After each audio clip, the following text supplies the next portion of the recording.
What's going on, Skid Nasty? I've had some guys ask me where I got my 4-clip jumper wire thing that I use for testing low voltage on AC units. And what I did is I just took 2 wires and I cut them and I made it myself. I'll show you how to do it real quick. It's real easy. Get one and just cut it down the middle.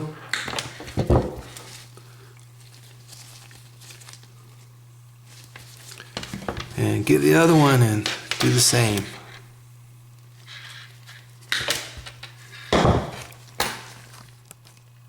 Alright, now that you've cut them in half, get your old strippers and strip the ends off.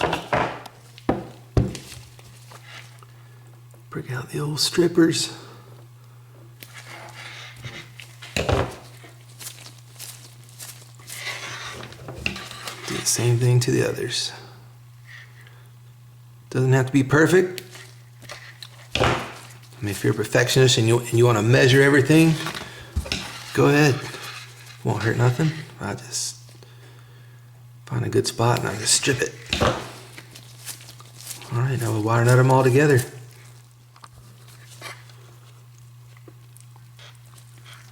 I will leave a link in the video description below on this video showing me how I use it out in the field. I've got a video where I actually use it on an actual work order.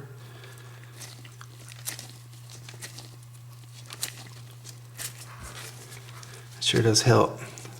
And you can just use 2 as well. You don't have to use 4, but some guys were asking where I got my 4-clip from, and this is what I did. I just made it.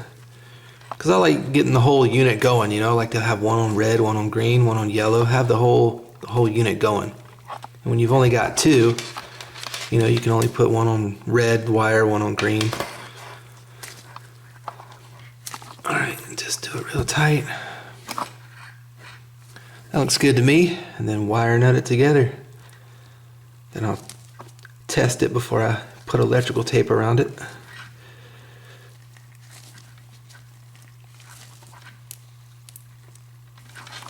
That's it, dude. You got you a 4-prong tester. I'll leave a link also in the video description below on where you can get you some jumper wires and have them delivered to your house. I think a bag of them was like $6.58.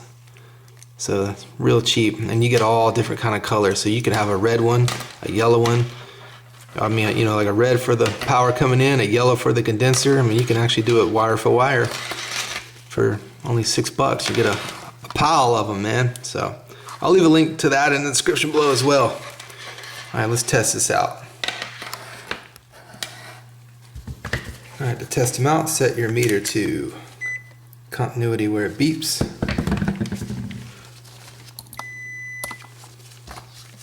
You can just clip one and then roll through the others, and if it beeps, you got a good connection. If it doesn't beep, you need to check your wire nut. Alright, that one's good. Good. And good. This one's all good. We can wrap it up now. I mean, you don't have to, but I like to. I like to put some electrical tape around it and melt it with a lighter, just so it's nice and sturdy in the old bag. Alright, I got it wrapped with electrical tape. Do a little melty. Then it'll harden. Once it cools, it'll harden around the base and shrink.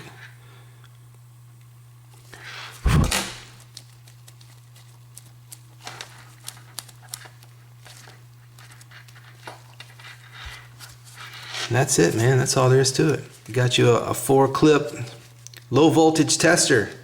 I'll roll through some examples for any of the new guys out there saying, why would I need this? What would I use this for? Alright, I'll roll through 3 quick scenarios on when I would use the old jumper. So let's say the unit's not coming on at all. No air handler, no condenser.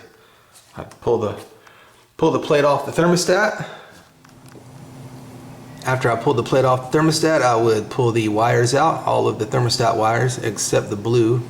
If you have a heat pump, leave the common in or pop your fuse, short your transformer, so leave the blue in the thermostat. Don't pull those out. Alright, I would start with the red. Remember, the unit's not coming on at all. I put one clip on the red and one clip on the green. Get your butt on there, Skid. Yeah, one on red, one on green. And that should turn the air handler fan on. And if it came on, I'd know I have a bad thermostat. Then I would replace the thermostat. Alright, let's say that the air handler is coming on, but the condenser is not coming on. The outside unit. Again, I'd always start with my red because that is the power feeding the thermostat. And then I'll do the green too, just to get the air handler to come on. So now the indoor unit is running. And then I would put one on the yellow wire. That goes out to the condenser. And if the condenser came on, again, I got a bad thermostat. All I'm doing is bypassing the thermostat. Alright, now let's say something is popping the fuse. You have got a low voltage short somewhere. And this is the video link I will post in the description below. It's an actual short that I went on and actually used my 4 clipper. So okay, let's say you got a short and you don't know what it is. It could be frying the transformer as well if you don't have fuses in there. So again, start with the red and then go with the green. Alright, the indoor fan comes on, everything's still good, no short. Put one on the yellow. Okay, the outside unit comes on. This is a heat pump, so we'll say it's a heat pump. The outside unit comes on, everything's still running good. The indoor unit, the outdoor unit, everything's still running. Boom, you put it on the orange wire, the reversing valve, boom. Your popper pops. That's where the short is, on the orange wire. These things help you find where it's at. Or if when you put it on the yellow wire, boom, the popper pops. And you'll know what a popper is if you watch the video that I post in the description. So now the short is on the yellow wire. Check your contactor, or the wire could just have a nick in it. So that's it, dudes. That's why I like the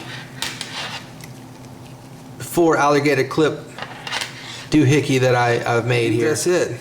Super simple. Again, a link is in the video description below where you can get you some wire and make you a low voltage jumper wire. Sure does help, man. Makes things easier finding shorts and bypassing the thermostat and all that good stuff. Alright guys, see you on the next one. Lates.